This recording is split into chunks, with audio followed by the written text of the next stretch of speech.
Assalamualaikum warahmatullahi wabarakatuh.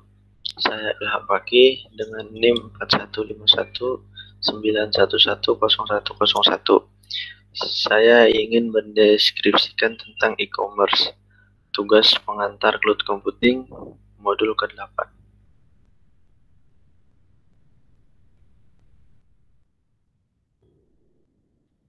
Apa itu e-commerce? E-commerce adalah segala aktivitas jual beli yang dilakukan melalui media elektronik. Meskipun sarananya meliputi televisi dan telepon, kini e-commerce lebih sering terjadi melalui internet. Oleh karena pengertian tersebut, ada kesalahpahaman tentang e-commerce atau marketplace. Istilah e-commerce digunakan untuk mendeskripsikan semua transaksi yang memakai media elektronik.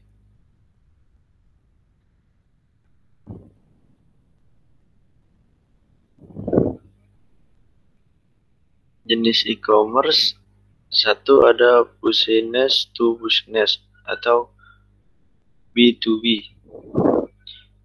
Jenis di mana sebuah perusahaan menjual produk atau jasa kepada perusahaan lainnya. Dalam model e-commerce ini, biasanya pembeli pemesan barang dalam jumlah besar. Contohnya adalah sebuah perusahaan yang membeli perlengkapan kantor dari sebuah produsen. Yang kedua ada business to customer atau B2C. Dalam jenis e-commerce ini, sebuah perusahaan menjual produk atau jasa kepada konsumen. Pada umumnya, pelanggan dalam e-commerce B2C hanya mengecer. Jika Anda pernah membeli dari satu toko online, aktivitas tersebut termasuk dalam golongan ini. Yang ketiga ada customer to customer atau C2C. Pernah menjual barang bekas ke orang lain yang membutuhkannya melalui internet. Aktivitas tersebut termasuk dalam e-commerce jenis ini. Dengan kata lain, C2C adalah transaksi online antar dua individu.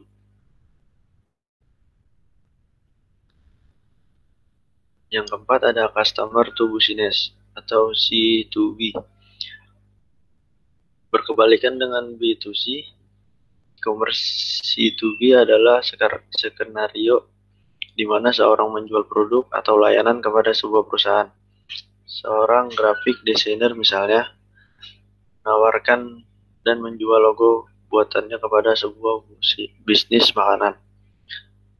Kemudian ada business to public administration atau B2I.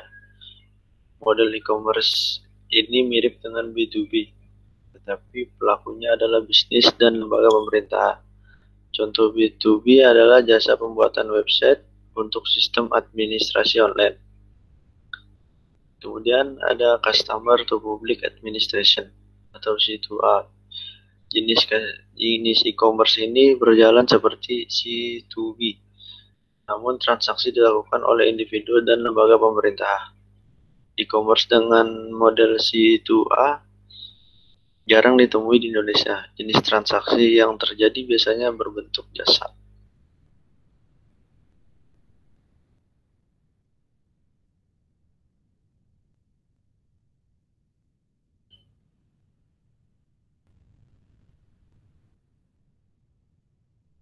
Untuk e-commerce, satu ada business to business atau B2B.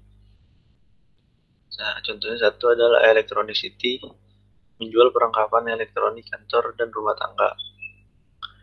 Kedua ada Relali, di samping peralatan kantor dan rumah tangga juga menjual peralatan industri, restoran, dan pertanian.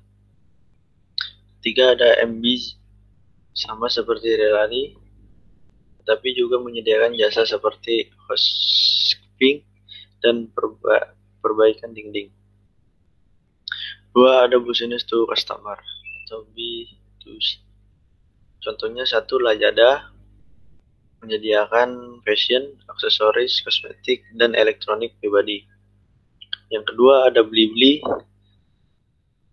Blibli ini seperti Lazada, namun juga menjual perabotan perlengkapan anak dan peralatan olahraga. Yang ketiga ada Shopee. Dia ini sama seperti Blibli.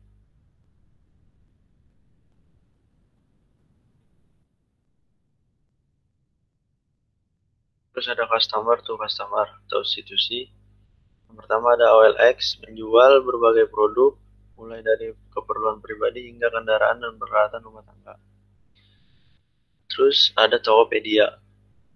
Tokopedia ini sama seperti Shopee, tetapi pembelian juga dapat menentukan barang bekas di sini. Yang ketiga ada Kaktus, yaitu merupakan forum terbuka, namun tidak jarang digunakan pengguna untuk memasarkan barang bekas. Keempat ada customer to business atau C2B. Yang pertama ada freelancer, website di mana pekerja freelancer menawarkan keahlian pada bisnis yang membutuhkan. Yang kedua ada Upwork, sama seperti freelancer. Yang ketiga ada eStock, yaitu situs untuk bisnis yang membutuhkan foto, video, dan ilustrasi digital untuk menggunakan komersial.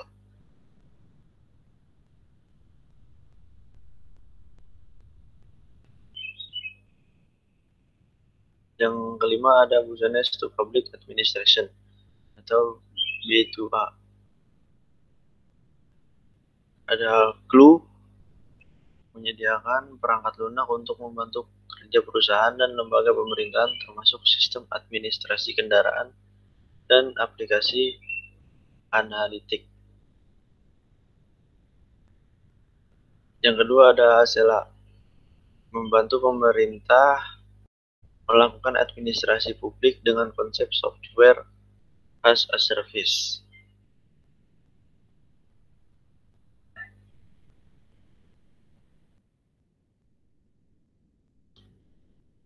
Perkembangan e-commerce di Indonesia. Pada tahun 2018 sendiri, e-commerce di Indonesia memiliki pertumbuhan 78%. Dari angka pertumbuhan tersebut, 17,7% diantaranya merupakan transaksi pembelian tiket pesawat dan pemesanan hotel. Selain itu, pembelian pakaian dan alas kaki menyumbang 11,9%, sedangkan 10% berasal dari kosmetik dan produk kesehatan.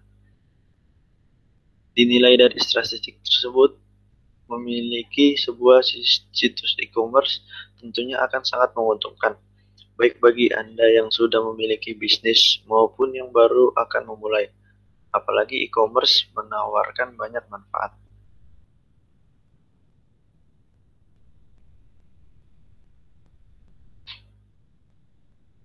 Dan ini adalah manfaat e-commerce. 1. Jangkauan yang luas.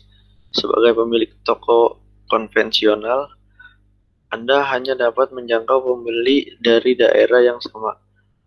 Lain halnya jika Anda memiliki sebuah website e-commerce. Dengan demikian, pembeli dari berbagai penjuru negeri dapat melakukan transaksi di toko Anda. Kedua, tidak dibatasi oleh waktu. Toko di dunia nyata bisa beroperasi selama 24 jam setiap hari, tetapi biaya untuk mendukung pun akan sangat besar. Melalui internet, pembelian tetap dapat mengakses dan membeli dari toko walaupun Anda tertidur lelap. Yang ketiga, biaya yang lebih murah. Biaya operasional lapak online sangat rendah dibandingkan toko berbentuk bangunan. Setidaknya, Anda tidak perlu memikirkan gaji karyawan, sewa bangunan, serta ongkos listrik. Yang keempat, tidak perlu stok barang sendiri. Dalam industri e-commerce, Anda bisa menjadi seorang dropshipper. Teknik pemasaran ini memungkinkan Anda berjualan tanpa memiliki stok barang. Ketika order datang, Anda tinggal meneruskan kepada produsen barang yang diinginkan. Untuk memahami bisnis dropshipping lebih lanjut, Anda dapat membaca artikel di bawah ini.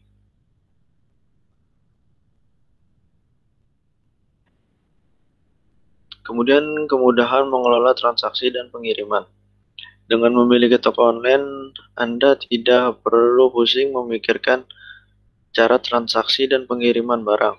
Ini sudah ada berbagai layanan pembayaran elektronik yang dilakukan melalui internet. Selain itu, barang dikirim dapat dilacak secara online. Kemudian Anda mampu mempelajari kebiasaan pelanggan. Menjalankan bisnis online tanpa memahami perilaku pelanggan akan menyia-nyiakan investasi Anda. Saat ini sudah banyak tool analitik yang dapat digunakan untuk mempelajari data toko online Anda. Kemudian yang terakhir ada kerja dari manapun.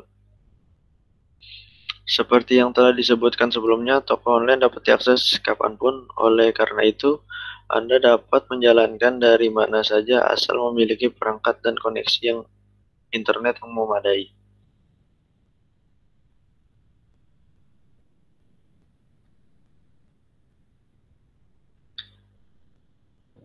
Selanjutnya ada metode pembayaran di e-commerce.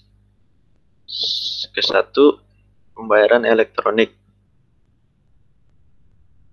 Pembayaran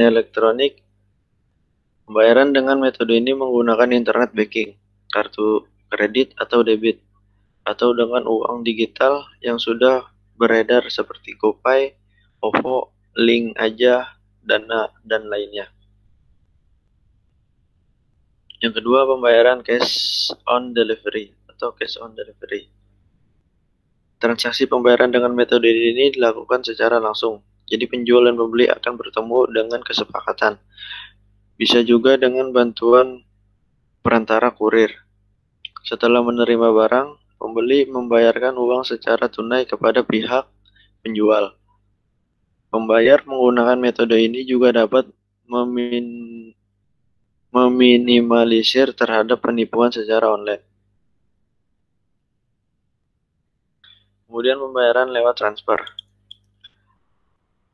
Pihak pembeli akan mentransfer sejumlah uang ke nomor rekening penjual.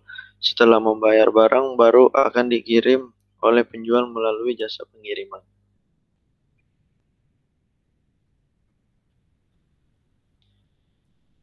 Kesimpulannya, e-commerce karena dengan belanja online, manusia tidak lagi harus pergi ke pusat pembelanjaan. Sekarang tinggal mengunjungi situs e-commerce dan berbelanja. Segala transaksi selesai dan barang sampai di depan pintu rumah. Dengan kemudahan yang beragam di e-commerce ini, Anda bisa melalui bisnis e-commerce karena ini adalah salah satu bisnis yang menjanjikan, sehingga Anda tidak perlu ragu untuk mencobanya. Demikian dari saya, mohon maaf bila ada kekurangan. Wassalamualaikum warahmatullahi wabarakatuh.